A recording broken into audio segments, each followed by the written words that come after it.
சின்ன வயசுல எங்க அண்ணனுங்க 2 பேருமே என்ன பண்ணுவானுங்க, ஏதாவது வேணும்னா எங்க அப்பாட்ட ஸ்ட்ரெயிட்டா கேட்க மாட்டாங்க. எங்க அம்மா கிட்ட வீட்ல, "அம்மா சொல்லுமா, அம்மா சொல்லுமா." எங்க அம்மால, "ஏய் நீங்களே சொல்லி கேளுங்களேன்டா, ஏன்டா என் உயிர எடுக்குறீங்க?" அப்படின்னு சொல்லி கேட்பாங்க.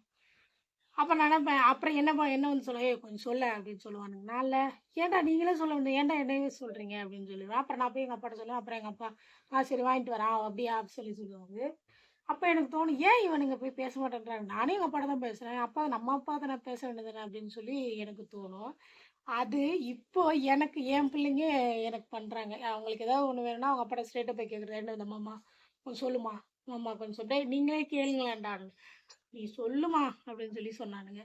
அந்த இது வந்து பெண் குழந்தைங்களுக்கு அப்பாவுக்கும் இருக்கிற அந்த பாண்டிங்கு, பசங்களுக்கு அப்பாவுக்கும் அதான் தூரமா இருக்கு. ஆனா ரொம்ப பாசம்.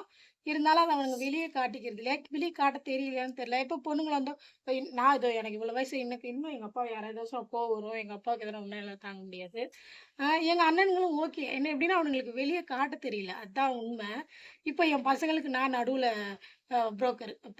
ஏதாவது இந்த மாரி வேணுமா அவனுங்களுக்கு அப்படின்னு சொன்னா, "ஏன் அவரு கேட்க மாட்டாரா?" அப்படிங்குவாரு எங்க வீட்டுக்காரு. அப்புறம் நான் இல்ல, "சரி வாங்கி குடுங்கப்பா" அப்படின்னு சொன்னா, அப்புறம் அவனுங்க மறுபடியும் இல்ல, "அம்மம்மா சொல்லுமா, அம்மம்மா சொல்லுமா" அப்படிம்பானுங்க. அப்புறம் நான் சொல்லுவேன், "இது அப்படியே கன்டின்யூ ஆகுது. எவ்வளோ மாறிடுச்சு. இது ஒண்ணு மட்டும் மாறல."